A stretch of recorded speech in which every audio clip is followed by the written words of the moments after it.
نحمدہ ونصلی ونسلم علی رسولہ الکریم اما بعد فاعوذ باللہ من الشیطان الرجیم بسم اللہ الرحمن الرحیم۔ السلام علیکم ورحمۃ اللہ وبرکاتہ۔ امید ہے آپ تمام سامعین خیریت سے ہوں گے۔ اللہ کریم آپ سب کو اپنی امان میں رکھے، خوب سے خوب علم دین حاصل کرنے اور اسے دوسروں تک پہنچانے کی توفیق مرحمت فرمائے۔ پچھلے لیکچر میں ہم نے نکاح کی تعریف اور اس کے درجات جانے تھے کہ درجات سے مراد کہ کب کب نکاح کرنا حرام اور کب جائز ہوتا ہے، کب نہیں ہوتا۔ انشاءاللہ آج جو ہے ہم وہ نکاح میں کیا کیا چیزیں کر کے ہم ان ثواب کما سکتے ہیں، اس میں مستحبات جو ہے وہ ہم کر سکتے ہیں۔ اور جیسے کہ پچھلے لیکچر میں ہم نے جانا تھا کہ عورت میں حدیث مبارکہ کے تحت کہ 4 چیزیں عورت میں دیکھیں، چاروں چیزیں موجود ہونی چاہیے لیکن دین کو فوقیت دیں، کہ دیندار ہے اگر عورت تو اسے فوقیت دیں۔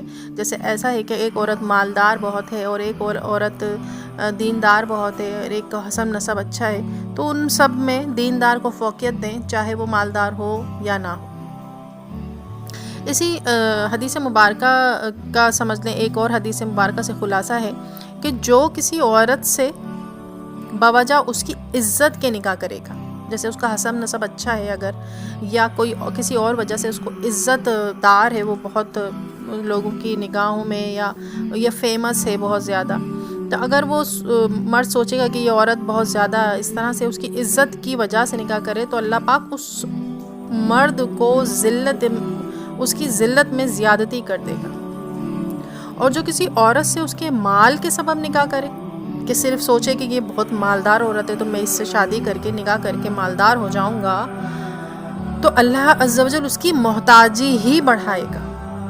کسی عورت کے حسب سے نکاح کرے گا، یعنی حسب نسب دیکھ کر اس کے کہ ہاں بھئی اس کا حسب نسب اچھا ہے تو میری بھی عزت بڑھے گی، شان بڑھے گی، اس سبب سے نکاح کرے گا تو اس کے کم تر یا کمینے پن میں زیادتی فرمائے گا، کیونکہ یہ کم تر ہی کی سوچ ہے، کسی کمینے کی ہی سوچ ہو سکتی ہے کہ اس کے حسب نسب سے مجھے بھی عزت ملے، تو اللہ عز و جل اس کے اس خامی میں زیادتی فرما دے گا۔ اور جو اس لیے نکاح کرے کہ ادھر ادھر نکاح نہ اٹھائے، یعنی کہ جب وہ نکاح کر لے گا تو وہ ادھر ادھر نہیں دیکھے گا پھر، اور پاک دامنی حاصل ہوگی اسے، یا صلہ رحمی کرے گا، تو اللہ عز و جل اس مرد کے لیے اس عورت میں برکت دے گا۔ یعنی اس نے اچھے اس بات سے ہمیں یہ لینا چاہیے کہ اس کے دین کی وجہ سے جو ہے وہ کر رہا ہے نکاح اس سے، کہ اس کا دین بہت اچھا ہے، اور پھر وہ اپنے لیے بھی یہ سوچے کہ میں گناہوں سے بچ جاؤں گا، ادھر ادھر نہیں دیکھوں گا، فقط اپنی بیوی کی طرف ہی اس کی توجہ رہے گی، صلہ رحمی کرے گا وہ اس عورت سے، تو پھر اللہ عز و جل اس مرد کے لیے اس عورت میں برکت دے گا، اور عورت کے لیے اس مرد میں برکت دے گا۔ عورت کو چاہیے کہ مرد جو ہے، کیونکہ عورت کو بھی اللہ عز و جل نے حقوق دیے ہیں کہ وہ اپنی پسند سے نکاح کر سکتی ہے، اور سب سے پہلے وہ بھی مرد میں دینداری دیکھے سب سے پہلے، پھر خوش اخلاقی دیکھے، مالدار دیکھے، سخاوت دیکھے اس کی، اس سے نکاح کرے، فاسق یا بدکار سے نکاح نہ کرے۔ ایک تو ایسا ہوتا ہے کہ کوئی بھی جان بوجھ کے تو فاسق یا بدکار سے نکاح نہیں کرے گا، لیکن بعض دفعہ ایسا ہوتا ہے کہ کسی شخص سے ایسی رغبت ہو جاتی ہے کہ وہ بس جیسا بھی ہے وہ اچھا لگ رہا ہوتا ہے، تو ایسی ان چیزوں سے بچیے۔ مرد کو خاص طور پہ جانچیے کہ وہ ہے کیسا، اس کی خصلت، یہ چیزیں ساری سامنے آ جاتی ہیں، لیکن بعض اوقات ایسا ہوتا ہے کہ رشتہ دیکھا ہم نے تو ہم اس کی پھر جانچ پڑتال کروائیں لازمی۔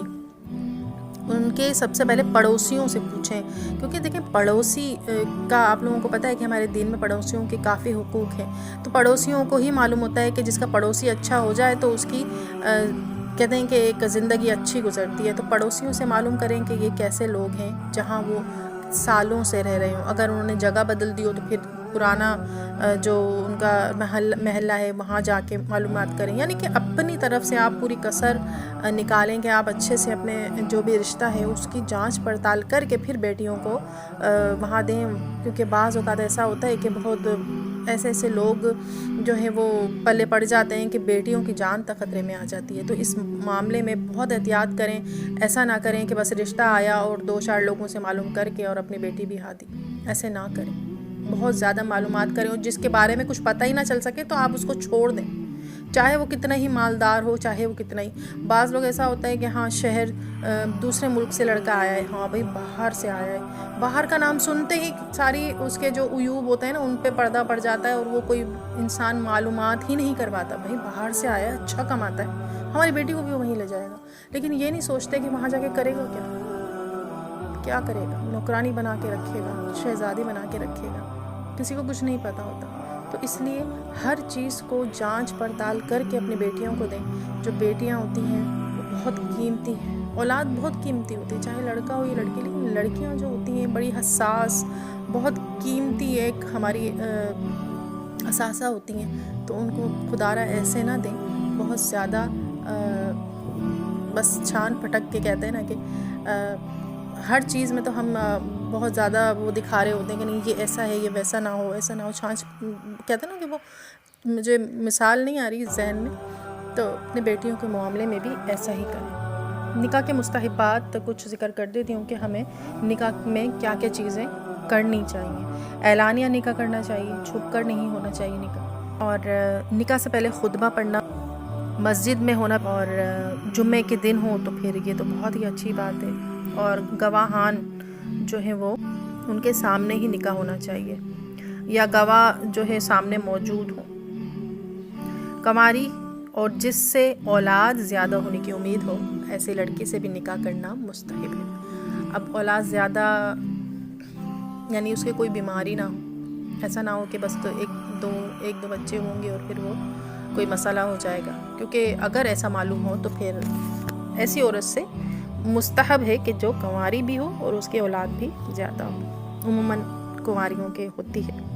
جس سے نکاح کرنا ہو اس کی کسی معتبر عورت کو بھیج کر دکھوا لیں کہ وہ عادات اور اطوار کی کیسی ہے, سلیقہ وغیرہ, جیسے اس طرح کی جانچ پڑتال کر لیجئے کہ آئندہ اس میں خرابیاں نہ پڑیں. بعد میں ایسا نہ ہو کہ یہ عورت ایسی ہے, یہ وہ ہے, جھگڑالو ہے, کیونکہ پھر پوری نسل جو ہے وہ اس طرح سے برباد ہو جاتی ہے. عورت عمر, خاندانی شرف, مال, عزت میں مرد سے کم ہونی چاہیے, اور چال چلن اور اخلاق و تقوی جمال میں مرد سے زیادہ ہونی چاہیے. تو دونوں چیزیں بتائی گئی ہیں آپ کو کہ کس چیز میں زیادتی ہو, کس چیز میں کمی ہو. تو اگر عورت عمر میں مرد سے کم ہوگی, خاندانی شرف میں بھی کم ہوگی, مال اور دولت میں بھی کم ہوگی تو وہ بہت اچھے سے نپتی ہے. بعض اوقات ایسے ہی دیکھا گیا ہے کہ عورت اگر مال, دولت اور عزت اس میں زیادہ ہے تو پھر کیا ہوتا ہے اس کا, وہ پھر ان کے طور طریقے الگ ہو جاتے ہیں. یہ پھر نپتی نہیں ہے میاں بیوی کی, کیونکہ وہ پھر میاں کے سر پہ چڑھی رہتی ہیں. تو یہ اکثر دیکھا گیا ہے اس طرح کا. تو یہ آپ کو مستحب بات بتائی گئی ہے کہ ایسا ہو تو اس طرح سے کیا جائے, کیونکہ ہماری زندگی کا سوال ہوتا ہے, پوری زندگی ہماری نسل کا. تو ان چیزوں کو مد نظر رکھ کر ایک بہترین نکاح تشکیل دیا جا سکتا ہے. اللہ کریم سے دعا ہے کہ اللہ پاک تمام لڑکے لڑکیوں جو بھی جن کی شادی نہیں ہوئی ہے, نہیں ہو رہی ہے کسی بھی وجہ سے, تو اللہ پاک سب کے رشتوں میں رکاوٹیں دور کرے اور ان کے اچھے سے اچھے اور نیک بیویاں اور نیک مرد جو ہے اللہ پاک ان کے لیے بھیجے. اور پریشان نہیں ہوا کریں جن کی بہنوں کی یا بچوں کی, لڑکوں کی شادی نہیں ہو رہی ہے, کیونکہ اللہ نے سب کا جوڑ لکھا ہے. بس صبر کی بات ہے کہ صبر کریں تو انشاءاللہ جس دن ان کا نکاح لکھا ہے اس دن لازمی ہونا ہے, چاہے وہ چٹ ہو چاہے وہ پٹ ہو. دعا کیجیے گا, مجھے دعاؤں میں یاد رکھیے گا. السلام علیکم ورحمۃ اللہ وبرکاتہ.